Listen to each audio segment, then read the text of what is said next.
Hi all welcome to L S U channel. ಇವತ್ತು ನಾನು ಬೇಗ ಬೇಗ ಹೇಗೆ ಮಾಡ್ಬೋದು ಟೊಮೊಟೊ ಸಾಂಬಾರನ್ನ ಅಂತ ತೋರಿಸ್ತಾ ಇದ್ದೀನಿ.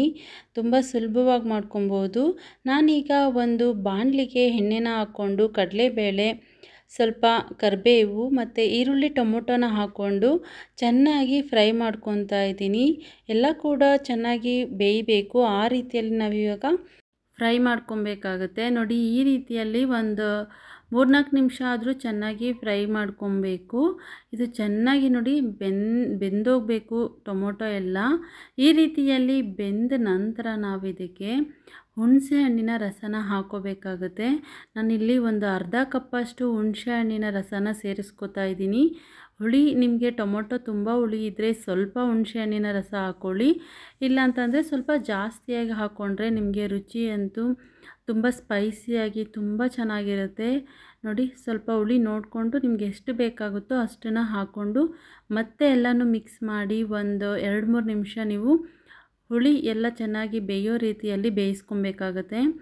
ಗಡಿಬಿಡಿಯಲ್ಲಿ ನಾವು ಎಲ್ಲೋ ಹೋಗಬೇಕಾಗುತ್ತೆ, ಸಾಂಬಾರು ಮಾಡೋಕ್ಕಾಗಲ್ಲ ಅನ್ನೋರು ಈ ರೀತಿಯಲ್ಲಿ ಕ್ವಿಕ್ಕಾಗಿ ಸಾಂಬಾರು ಮಾಡ್ಕೊಳ್ಳಿ, ಬೇಗನೆ ಆಗುತ್ತೆ. ಇದಕ್ಕೆ ನಾನು ಸಾಂಬಾರು ಪೌಡರ್ನ 2 ಟೇಬಲ್ ಸ್ಪೂನಷ್ಟು ಹಾಕ್ಕೊಂಡು ಮತ್ತೆ ಮಿಕ್ಸ್ ಮಾಡ್ಕೊತಾ ಇದ್ದೀನಿ. ಅದನ್ನು ಕೂಡ ಚೆನ್ನಾಗಿ ಬೇಯಿಸ್ಕೊಬೇಕಾಗುತ್ತೆ. ನೋಡಿ, ಎಲ್ಲನೂ ಕೂಡ ಚೆನ್ನಾಗಿ ಬೇಯಿಸಿದಷ್ಟು ನಿಮಗೆ ರುಚಿ ತುಂಬ ಚೆನ್ನಾಗಿರುತ್ತೆ. ಇದಕ್ಕೆ ನಾನು ನೀರನ್ನು ಸೇರಿಸ್ಕೊತಾ ಇದ್ದೀನಿ. 1 ಕಪ್ಪಷ್ಟು ಮಾತ್ರ ಇಲ್ಲಿ ಒಂದು ಅಳತೆಯಲ್ಲಿ ನೀರನ್ನ ಹಾಕ್ಕೊಂಡಿದ್ದೀನಿ. ತುಂಬ ತೆಳ್ಳಗೂ ಕೂಡ ಮಾಡ್ಕೊಬೇಡಿ.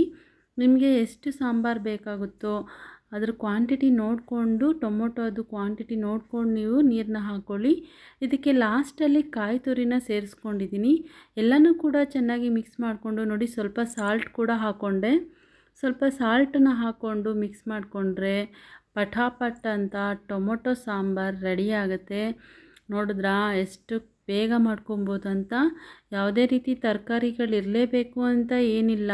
ಟೊಮೊಟೊ ಈರುಳ್ಳಿ ಹಾಕಿದ್ರೆ ಬೇಗನೆ ಪಟಾಪಟ್ ಅಂತ ನೀವು ಟೊಮೊಟೊ ಸಾಂಬಾರು ಮಾಡ್ಕೋಬೋದು. ಮೇಲೆ ಸ್ವಲ್ಪ ಕೊತ್ತಂಬರಿ ಸೊಪ್ಪು ಹಾಕ್ಕೊಂಡ್ರೆ ಸಾಲ್ಟ್ ಕರೆಕ್ಟಾಗಿದೆ ಅಂತ ಚೆಕ್ ಮಾಡ್ಕೊಳ್ಳಿ. ವಿಡಿಯೋ ನಿಮಗೆ ಇಷ್ಟ ಆಗಿದ್ದರೆ ಲೈಕ್ ಕೊಡಿ, ಸಬ್ಸ್ಕ್ರೈಬ್ ಮಾಡ್ಕೊಳ್ಳೋದನ್ನ ಮರಿಬೇಡಿ. Thank you all.